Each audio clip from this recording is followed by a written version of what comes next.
Sri Krishna, Sri Krishna, Sri Krishna, Sri Krishna. Gurur Brahma, Gurur Vishnu, Gurur Devo Maheshwaraha, Guru Sakshat Param Brahma, Tasmai Shri Gurave Namaha, Tasmai Shri Gurave Namaha. Means and the goal. When the discrimination between them is clear, then the means are technically called as upaya. Upaya means that which leads us to the destination. Upa means near.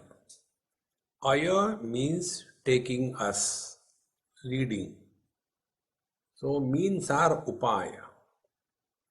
Like by the car we came up to the car park, then we left it there. Then we came with the shoes up to the satsang hall. Then we left the shoes outside. They are useful, no doubt. But they have their limits. Beyond those limits, those means are to be discarded. In the same manner, what is the destination? Is the destination purchasing a car? Is the destination is having a shoe rack in our house? Or is the destination we have to reach somewhere? In the same manner, is the worldly life the destination of our life? Earn money, enjoy, have property, have relations. Is this the goal? Or is it going to the temples, doing the yoga, meditation? Is this the goal? Or discovery of one's essential nature so that life is fulfilled? So, is the fulfillment of desire the goal of our life, or fulfillment of life is the goal? When this discrimination is clear, then the meaning of spiritual practice will be totally different. If this discrimination is not clear, we are lost in the confusion of mistaking the means for the goal. Keeping this in view, we in the morning do some exercise. So, is the exercise done for the sake of exercise or for health? Then we maintain our health. Is the health maintained only for the sake of the health, or by the healthy body we have something to be achieved in life? Health cannot be the goal of life. Similarly, when we are sitting for meditation, is the meditation the goal of life, or it is a means? So if this is a means, that means there are two things. What is the destination that we want to reach through this means? And this being a means must be discarded. You can't continue sitting in meditation 24 hours. Therefore, what could be the means? So let us analyze our life. All the problems of our life begin when we are identified with the body. If we are not identified with the body as in deep sleep, there is no problem. Even if the bell rings, who cares? Whether my duty is in the karma yoga, what I am in deep sleep, who cares? Because there is no body. The moment body identification happens, body is born, and that body has the whole world, good and bad. Therefore, if we want to get rid of the problems of this world, the first step, goal, destination in meditation will be freedom from body identification. This must be ingrained in our understanding deeply. Meditation is freedom from body identification as the goal that is to be reached through. After this is accepted theoretically, then the second step in meditation will come. And the second step is that if I am not the body, then who is this embodied, who is going through good and bad experiences? So we are told it is the mind or the soul or the jiva or the astral body. Then the question comes, who is this I? Who is enjoying or suffering? The second degree meditation begins through contemplation, not through chitta-vritti nirodha. And then we inquire, who is this jiva, the soul? And then the culmination is the jiva disappears and only the infinite, absolute, conscious, blissful existence is revealed. And that alone leads the fulfillment in life. Therefore, the first step is freedom from body identification. For that, yesterday we have seen how this practice of asana, when it is properly done, can help us get out of the body identification. It is not only for twisting the body, but we have to just park the body on the asana and forget about it. And then we can engage ourselves for something higher. Now today we will try second technique, the technique of pranayam, and the goal is to get freedom from body identification. And this can happen if we have got clear understanding exactly what pranayama is doing. It is not only pumping air in a particular sequence, but what must be happening when we do pranayam and what should happen. Now, if we analyze our own personality, we come to know that when our body is included in the mind, then only this body is meaningful for us. When the body is not included in our mind, then the body is not meaningful for us. Like in the deep sleep, the mind gives up the shape and the form of the body. In deep sleep, the mind is merged in the total mind. And in total mind, there is no sin, there is no merit. Because in the total mind, there is no I. Like the gold is common in all the ornaments, but with a particular name and the form and the utility, that ornament gathers an individuality. In the same manner, mind is a common gold factor in all things and beings, and a particular name and form and a utility and a position is giving a special, independent, individual status, and that is what is called as the I who suffers. So, when the mind includes the body, means when the mind has taken the shape of the body, then the body exists for us. Now the second step. When the mind drops the body, there is no death. In deep sleep, in dream, in coma, in anesthesia, there is no death. Life is continued. But there is no I. And when there is no I, there is no possession, there is no relation.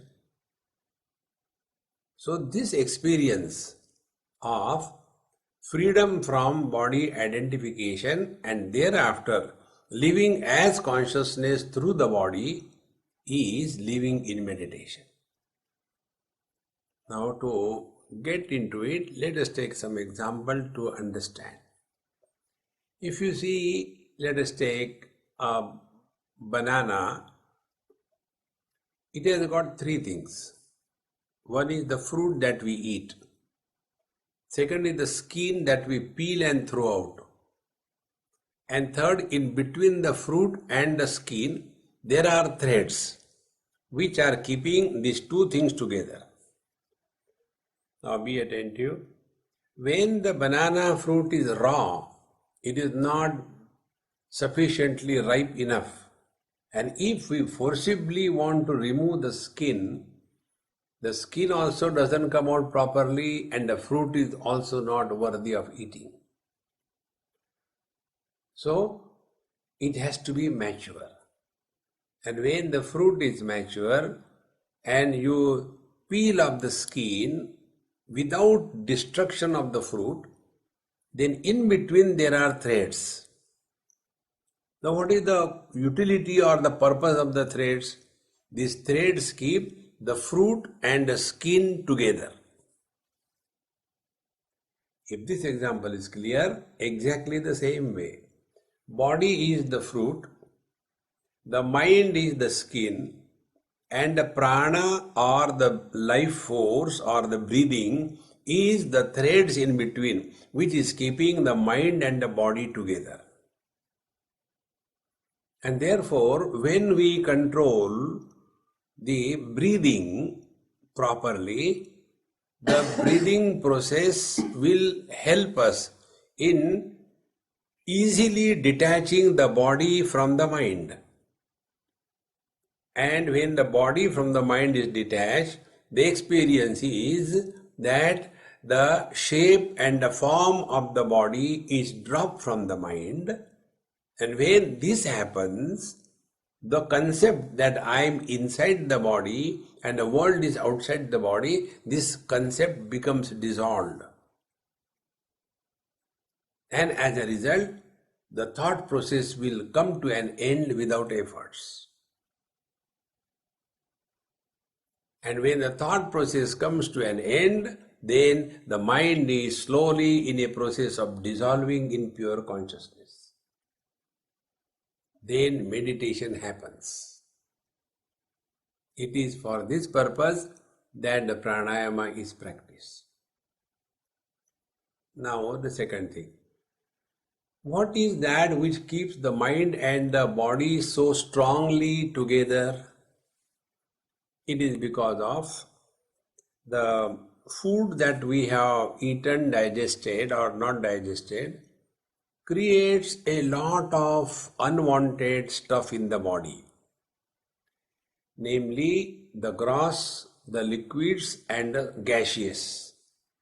So gross excrement is thrown through the fecal material, liquids are thrown through the urination, and the toxic gases are accumulated in the blood. And when the blood becomes saturated, then it goes on depositing in between the joints, and those toxins in the gaseous form, they start eating the heads of the bones, as well as if there is a cartilaginous disc, as well as the synovial fluid.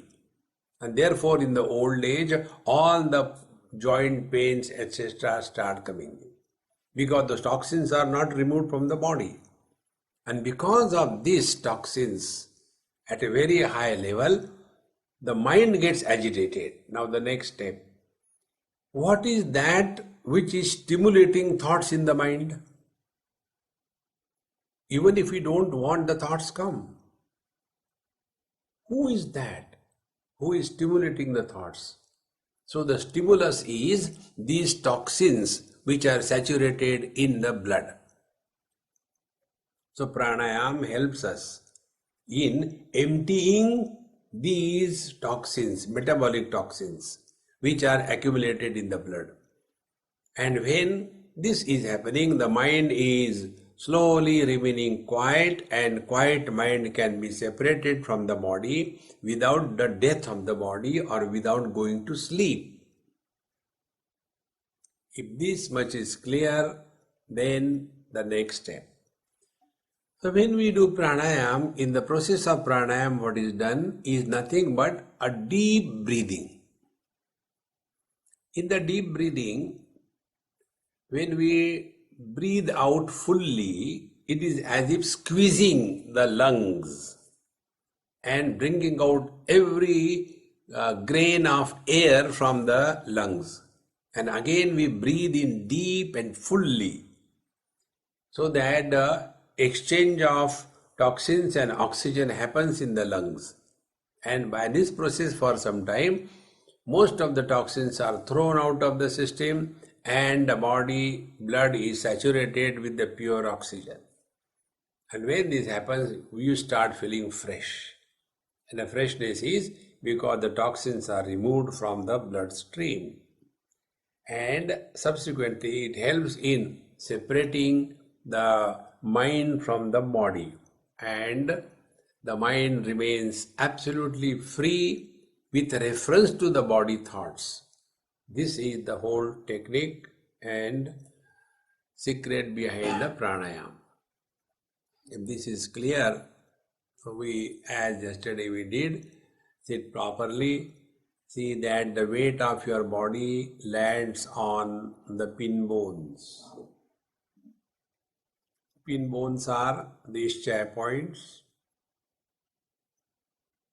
The pelvic bone, which is touching the floor in two spots at the base of the spine. They are the pin bones. So we see that the weight of our body is properly landed over there. Otherwise, the legs will go to sleep. Now, the first psychological adjustment, we are here by our own choice. Nobody has compelled us.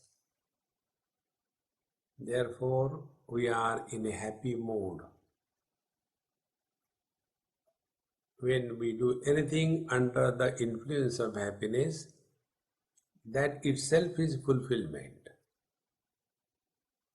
We don't do meditation to get happiness, but we begin in a happy mode.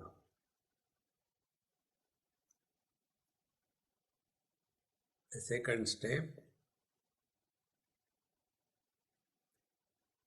unknowingly many people get into a fear mode.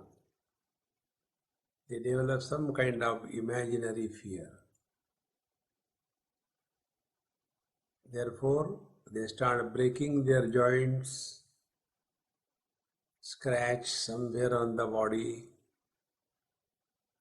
The reason is fear element.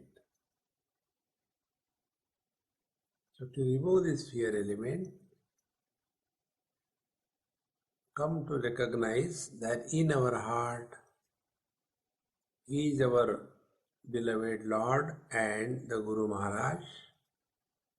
The Lord protects us from within and the Guru guides us from within.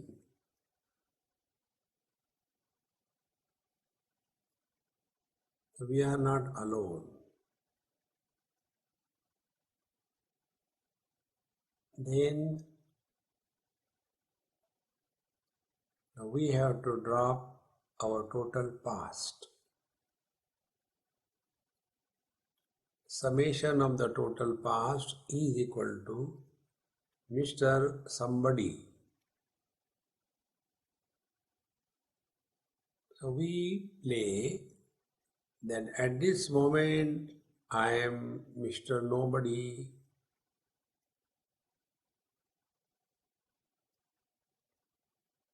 Nobody means no past.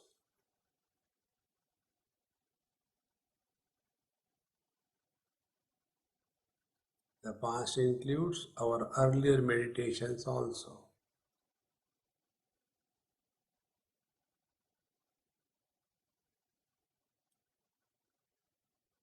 The other place where the mind takes us for a ride is imagination about the future. So we insist that we have no plans what we will do after meditation. So the mind is free from the influence of future. When past and future are dropped, now we are in the utter present.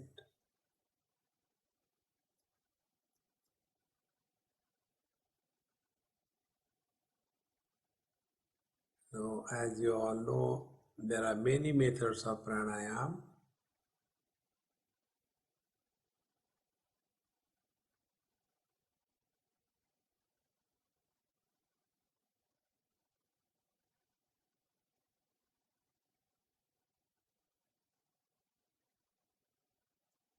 Without any efforts,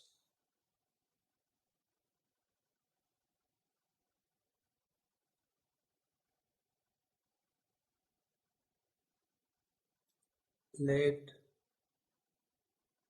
slowly the depth of breathing and breathing out be increased for few minutes.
In this process of breathing deep, one has to remain aware that no thought is given any value. If the thoughts erupt, then we have compromised with Mr. Nobody. Somebody was born. So immediately delete that somebody and regain the position of Mr. Nobody.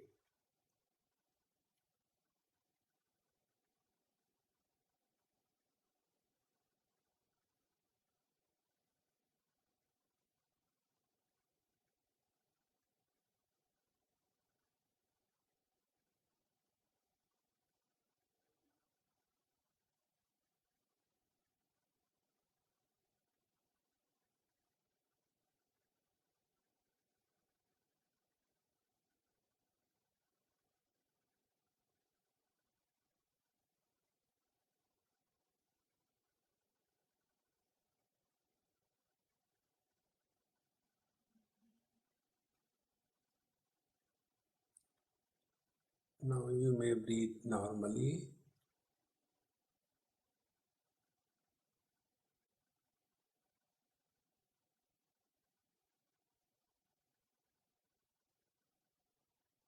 And you will see that the breathing has become extremely slow and shallow.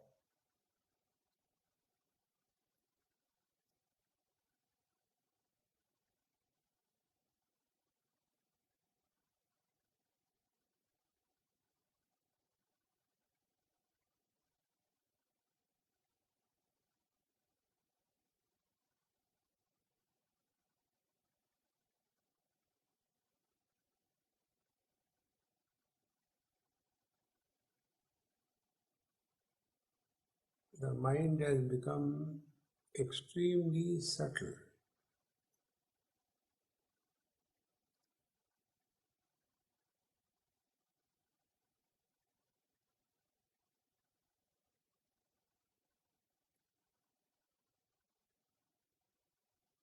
This slow and shallow breathing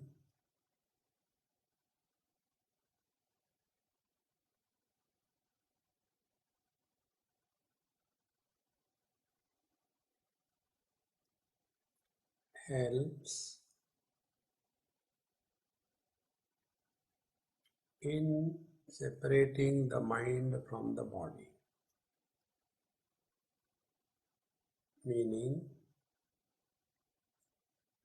the mind drops the shape and the form of the body.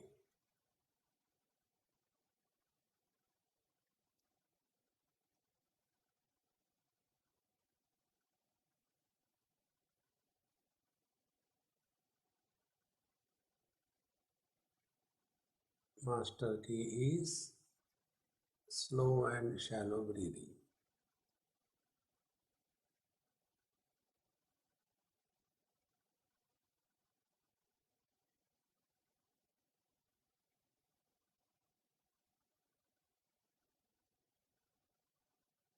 In this, sometimes one may hear the heartbeats.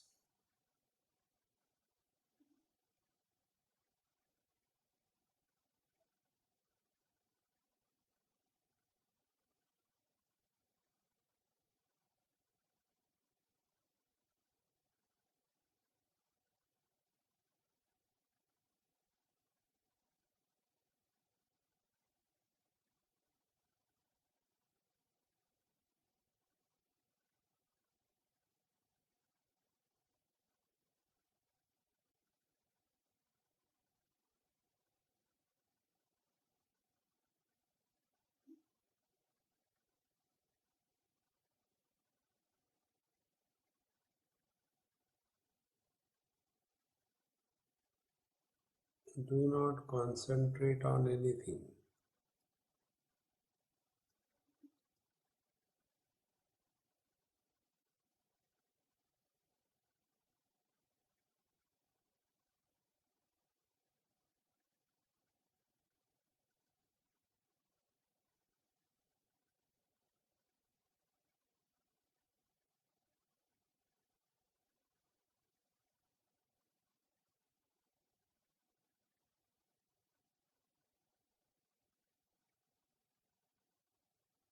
The contour line of the body shape becomes hazy and nondescript.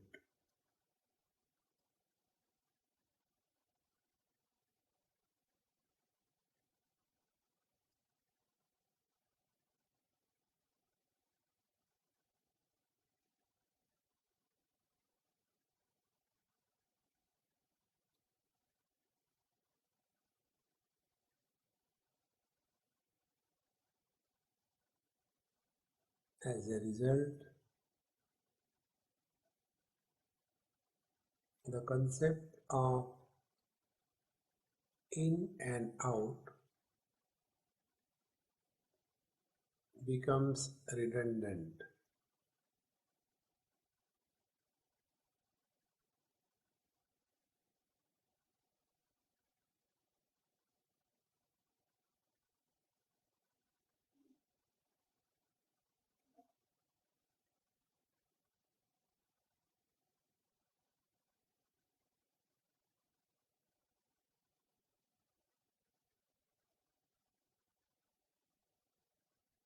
Depending upon individual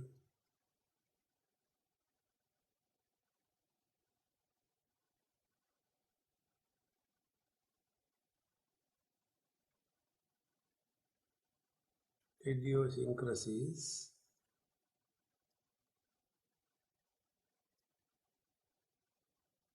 one may get different type of experiences, but they are only in the mind. We have nothing to do with them.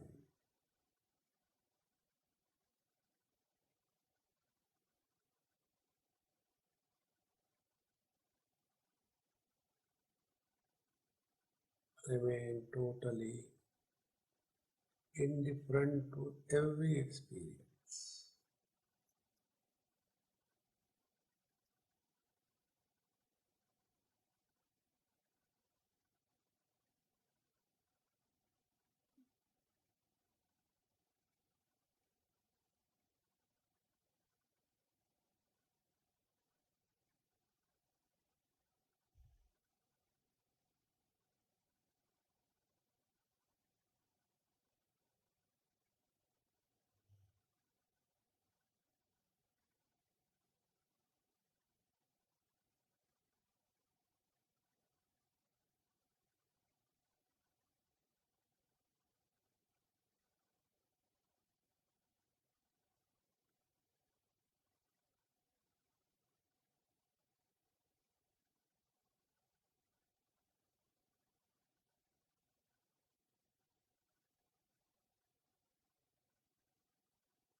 In deep sleep,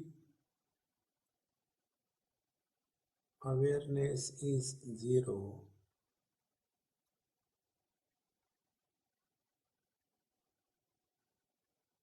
All our faculties are non-functional and we end up in inert state of matter.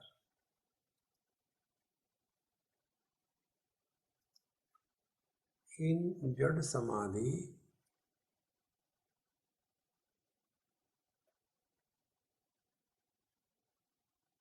the mind merges in the Prakriti, the metabolism, etc., comes to a halt.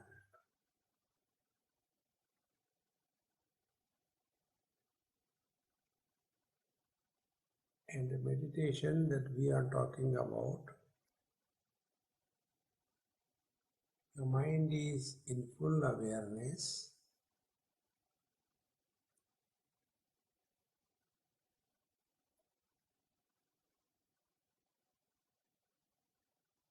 but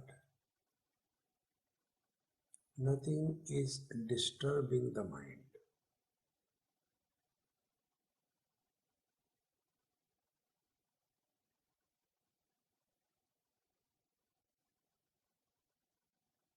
Disturbances in terms of thoughts.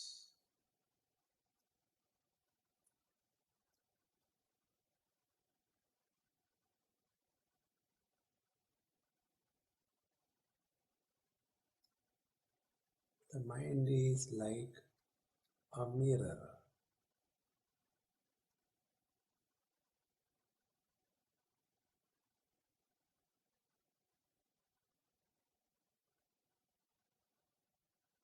With this mind, we can live through the whole day and the samadhi or meditation is never broken.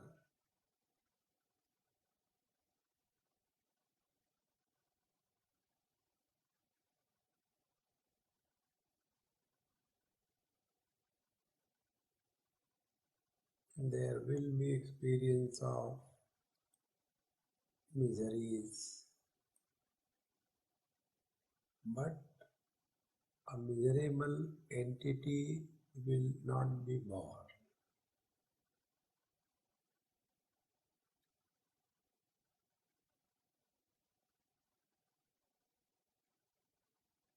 In short, experience will be there, but experiencers will not be born.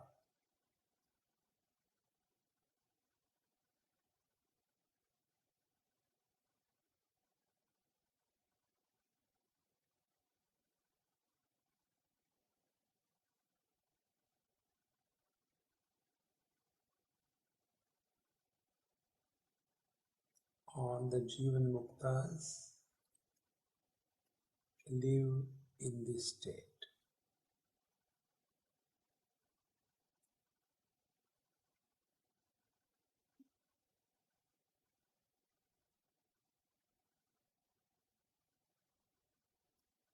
They are no more living as body,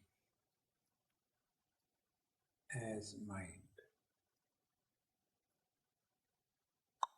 They are living as awareness through the body-mind complex.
The efforts disappear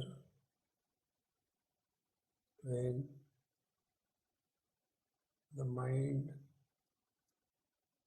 loses its shape of the body.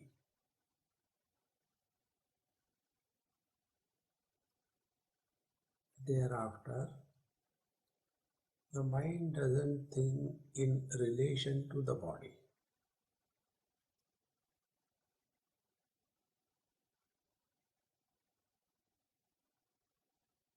And therefore, there are no efforts involved in meditation. No efforts are required to keep the mind free from the influence of thoughts or perceptions.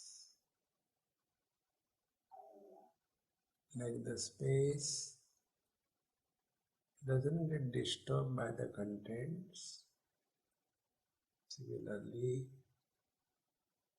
the mind doesn't get disturbed by the perceptions.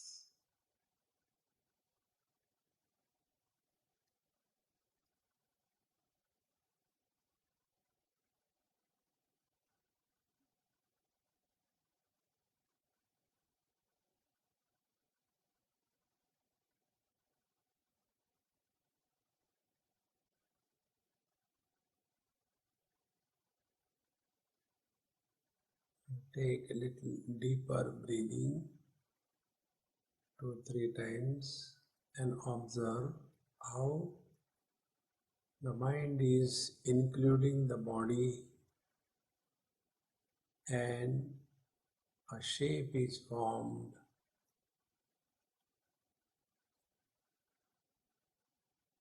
The process of identification is setting.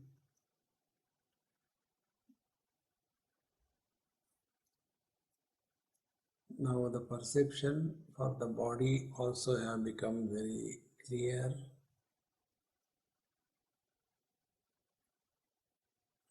When you move your toes and fingers, now the concept that I am inside the body and the world is outside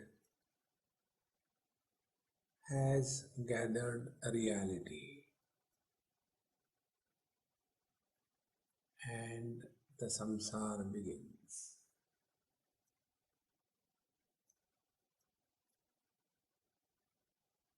If you observe, you are not tired at all. You are fully relaxed but not sleepy, because there were no efforts involved. Offer everything at the feet of the Lord.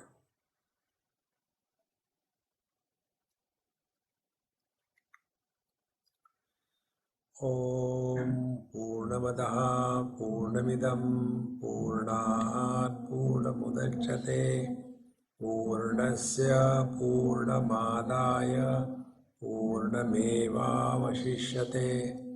Om Shanti Shanti Shanti. Hari Om. Sri Gurubhyo Namaha. Hari Om.